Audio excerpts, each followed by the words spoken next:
Capitol Hill to Wall Street. This is Politics and Profits with your host, Rick Amato.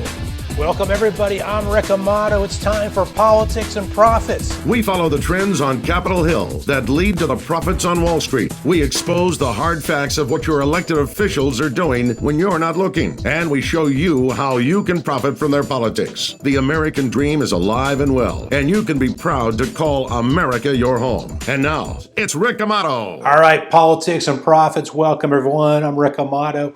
Lots going on, of course, on the coronavirus stimulus package front. Lots going on in the Biden campaign and Trump White House in general.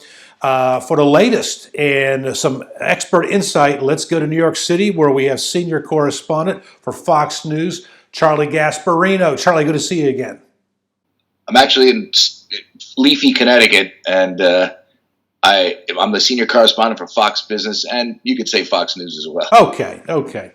I got that off of social media, the Fox News, but yeah, Fox Business. That's right. Leafy, Connecticut. Okay. Well, first of all, let me just say that, I have to. I'm sitting here with two tweaked hamstrings today. Oh, sorry about that. Because I see that I like to work out, and I know you do, and I see that you're out there running sprints on social media, and I thought I haven't run sprints in a few years, and now I got two tweaked hamstrings. I think didn't warm up well enough, so. You got to stretch more. I used to have hamstring problems too. Now I found the magic of stretching before and warming up, and you'd be surprised how much it helps. It's so boring, isn't it? The stretch. I hate it. It's horrible. All right. The coronavirus stimulus package. Lots of different news going on. We're hearing something's been delayed, but no, it's been confirmed. What's happening? Where are we with this now? Well, I mean, a lot's happening to produce relatively little. I mean, listen, you got a preview of the dysfunction on the Republican side of this late last week when we broke a story that the White House went nuts on that said there was a civil war inside the White House between the Kudlow camp, the Larry Kudlow. Larry's head of the NEC. And he's a known supply sider, favors tax cutting, and the more moderate GOP side, which is run by Steve Mnuchin, who said, "Listen, we're never going to get a stimulus package, a payroll tax reduction. Let's stick with just doing what we have to do and get out of Dodge. Let's get a stimulus thing through. Let's get a few things through. Let's focus on extending unemployment benefits." And maybe the $600 check, phase it down, and what happened was we basically exposed this rift. I called it a civil war in a column. I guess it's an overheated comment or description. Not in a column. We did a straight news story. We had four sources that are close with both men on it, two and two. And we were really confident there was a rift and there was infighting, and the infighting would be like turning to members of Congress, doing some TV stuff, trying to get the president's ear on this. So you knew that there was something bad, like in the White House. I think there was disarray. They both denied. It was interesting when the story came out on Friday of last week. They both denied the notion that they were at each other's throats. I came on the air and said, "Okay, this is a non-denial denial." I mean, and they issued interesting denies. I mean, very vehemently, there is no civil war. I said, well, when bureaucrats do civil war, just so you know, they don't shoot each other, they don't punch each other. This isn't Hamilton versus Burr, 20 paces and shoot. These are bureaucrats that, they might be shuffling paper too much and they cut the finger and they get a paper cut. You know what I'm saying? Yeah. I mean, that's how, you know what I'm saying? They may be on the phone so much that they, get a little hoarse. They have to use some Listerine. So, but I said, there's no doubt that they're at each other's throats. And the problem is there's disarray going into the talks.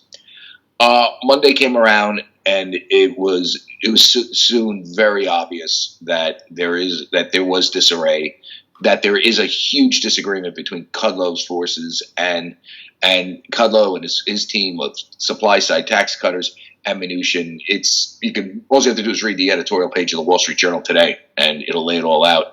And listen, you could make the case that my story wasn't very substantive. It was just, oh, of course, everybody disagrees. But the substance was that the White House really didn't have a coherent plan going into it. McConnell wanted them basically to stick to a few basic things and get out of Dodge. And in the end, it proved right, because President Trump, after suggesting that he wanted a payroll tax cut, bowed to the economic or the political reality that he couldn't. So he looks like he lost again. And I think that's a problem. And they should have spent less time trying to knock down my story and more time getting their acts together, because they went into this. It's a fiasco. They literally got nothing. They got nothing. Wow. You know, they gave a lot, or they're given a lot. Unless something changes radically over the next three or 4 days, you know, they got taken to the woodshed. And listen, let's be real clear here. There wasn't much stomach for a huge fight over anything going into it from McConnell. He really, I mean, he's worried about losing the Senate majority. He wants his members home. He's got vulnerable members: Joni Ernst, Susan Collins. I know I'm going to miss a few, you know what I'm saying? But there's about 5 or 6 of them, and the Democrats need to pick up 4. If Biden stays ahead in the polls, they have a good shot. You just look at all the races. Martha McSally is losing. You know, I mean, there's a lot of races the Republicans could lose. McConnell needs his members home so they can try to keep the Senate and stop a progressive bloodbath, which is essentially coming down the pike if things don't change. Obviously, things might change, but just everything just doesn't look good. Red states are being infected by corona at a higher rate. The president, from a policy standpoint, did many of the things that experts wanted him to do. I mean, he didn't buck Fauci, or he didn't. I mean, Andrew Cuomo didn't do anything. He gets, and that's the New York State governor, gets all these accolades for running these press conferences and being the soothing voice. But from a policy standpoint, he wasn't demonstrably better than Trump. He wasn't better at all. I mean, he actually made some bad mistakes that caused deaths when it came to the nursing homes. Yeah. Situation. But from a leadership standpoint, Donald Trump didn't do a great job. I mean, he clearly went out there and talked about shooting. I mean, there was that one crazy press conference. He was talking about bleach and you could count on. You probably can't count all the times he said it was going to die out in the summer. And so I think he's got an issue. He's got to they have to get back to campaigning very soon in a coherent way. But this was a microcosm of how the White House is in disarray on a number of issues. And Charlie, I'd like to hold you over, if I could, for one more short segment. I know you're on a time crunch. We'll keep it short. I'd like to get your take on why this White House always seems to be in disarray, particularly considering, I mean, is it because he comes from outside the world of politics, in your opinion? Or because he's an entrepreneur who's accustomed to just having everyone follow his lead? I mean, that's not a criticism; it's a reality. I want to get your take on that, and then we'll see what you're hearing about the Biden VP pick. This is Politics and Profits. Guest Charlie Gasparino. I'm Rick Amato. Back right after this. Okay, welcome back, everybody. Politics and Profits. Charlie, just before the break, we were talking about this White House is always in disarray. Is it your take? I mean, he's obviously, he being the president, a very successful guy. Is it because he comes from outside the world of politics, in your opinion? Someone who's an entrepreneur who is used to telling everybody, "Here's what you do, now go do it," and it's not that way in government. What's your take on why there's always so much confusion? I mean, you summed it up pretty well. I mean, Donald Trump was a shoot from the hip guy. It's part of his appeal. It's part of what makes him different than the politician. It was part of what was great about Trumpism is that it was taking out the established political class, which was entrenched and in it for themselves, and replacing with a guy that has no, not an established player, has no need to benefit them over the people. And I think that was That's the great part of Trumpism. I think I'm not so worried about if you listen. I did a lot of observing of the president more than normal during the Corona lockdown because there was obviously nothing else to do. I think if you were going to point to the problem and why someone like Cuomo, who again from a policy standpoint didn't do anything much better and even took some steps backwards in terms of his response to Corona, the pandemic, and Trump, it was how Trump just wouldn't admit certain things. He did not want to admit that this was a problem.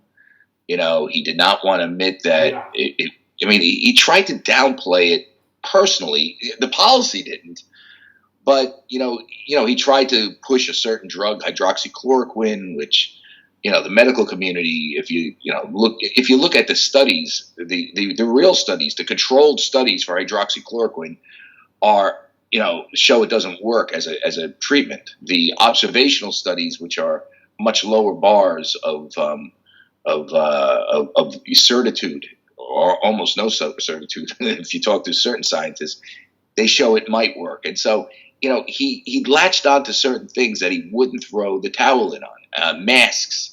Should have been out there day one with masks. You know what I'm saying? Yeah. It's obvious that it does. I know there's some people who say it doesn't, but the vast majority, listen, the vast majority of doctors say it does. So what's it going to hurt if we spend a couple months wearing masks, just to be on the safe side? And I think that plus just the notion that this was going away and just his style of not wanting to bend to reality on this hurt him very badly. Now, we'll see if he can make it up. It's not going to be easy. Yeah, he seems to take things personally, which, a lot of self-made, and I know he inherited some money, but a lot of self-made entrepreneurs seem to take things personally. No, you're right. The vaccine, what any news there that caught your eye on the progress? I have a little insight into this because my brother runs a ICU in New York, and so these vaccines are coming. There's no doubt. The one problem with a vaccine is it takes under normal conditions, it takes a long time to test. And one reason why is you don't want to give someone the vaccine where it cures them of COVID, but it gives them polio. Yeah. You know what I'm saying? That's what they're worried about. Does it give you something else? And so, there's a little bit of the fact that all this is in something called Operation Warp Speed. You just don't want them to rush some of the trials on this. That said, we do have the greatest medical system, scientific system in the world. And they are, I always, and this is where, if you think Donald Trump is bad, this is where you got to really worry about Joe Biden. If Joe Biden becomes president, the entrepreneurial economy is going to get crushed if he does like anything close to what he's planning to do. The reason why science is flourishing right now and may find a cure for this year, or at least a vaccine for it this year, and increased treatments for it this year, is because there's a rush to develop a drug that will have a big payoff. I hate to say it. Sure. That's capitalism. And if there's if the government's running everything, then you get the type of healthcare system they had in the old Soviet Union. If the government's running anything, then you get a Chernobyl situation where, an old nuclear plant without safeguards is allowed to explode and kill people. That's what you have here. We have a system that promotes science and promotes thought better. I'm not saying it's perfect, but it's better than any place in the world. Don't listen to AOC. Don't listen to the one thing I worry about I worry about a lot of things with Joe Biden. If you think Donald Trump was kooky at times explaining the virus, look at the policies of Joe Biden and look at what he would do. We may have a vaccine by the end of the year. That would be great. A vaccine that's 75% effective. That's amazing. By the end of the year. And it's very possible. And the reason why it's possible is because of the capitalism, because we don't laden our companies with tons of regulations. The government isn't breathing down their necks. The government can partner with them, but it's not breathing down their necks. And I think that's the problem with Joe Biden and what he wants, the type of economy he wants to bring. And is Biden, you think Biden's a puppet in that Democratic Party? I don't think so. No. Okay. Okay. All right. I don't think so, but I don't think he's a strong leader. And I mean, what I fear is that listen, he's already been influenced by the left further than he's ever been. I mean, he's running to the left of Barack Obama and Hillary Clinton, clearly. And that's why I asked the question, is because he's running so far to the left. We're down in less than a minute or two. Any more insight on his possible VP pick? And I got to ask you about the Mets. Okay, I'll be real quick. If you ask me right now, the last time I made a call on this was earlier in the week. The name I keep hearing is Kamala Harris still. Do no harm is what he has to do. He's boxed himself in a sense, by saying he wants a woman. Given the tenor of the times, it's probably going to be an African-American woman. She's the most qualified. I mean, in some sense, it's going to have to be someone that could step in theoretically, right? Yeah. If he got sick, because he's 77. She's been a senator. She's been a name in the Democratic Party. She can raise money. I mean, she checks a lot of boxes, and she's been mostly vetted. I think unless they find something in the vetting process, or Biden himself says, I hate this person because I'll never forgive her for the hard time she gave me during the debates, and you remember that. She gave him a hard time. Oh, yeah. Issues involving busing and his past stance on the crime bills. It's got to be her. She's just got the stature above everybody else, but we'll see. And I understand that she's doing some dirt on her possible competitors. I don't know that, but it wouldn't put it past anybody to do that. I see you posting a lot about the Mets. I assume you're a Met fan. Yeah, I like the Mets, but it's a good business story because it's a great franchise. It's the franchise that was born out of the Brooklyn Dodgers and the New York Dodgers leaving New York. That's why it's the colors of gold and blue. It's both of their and black. It had some great times. I mean, I was a diehard Met fan in '86. They almost won a couple times in the last 15 years. But they're run by an organization that has no money and lost a lot of it in Bernie Madoff, and they need to sell. And it's interesting because it brings it to Wall Street, because one of the bidders is Steve Cohen, the big hedge fund. I'll be darned. And he may win the team. And there's Ira Harris, and I think the guy's name is Steve Blitzer. It's called. I got Blitzer's. I may have Blitzer's name wrong, but it's Harris Blitzer Sports Entertainment. They own the 76ers. They're in there. And then A-Rod with J-Lo. They're in there. And it's a good story. Steve gets it. He's got the most cash probably out of anybody. He loves the team. He wants to buy the network as well. He's liquid.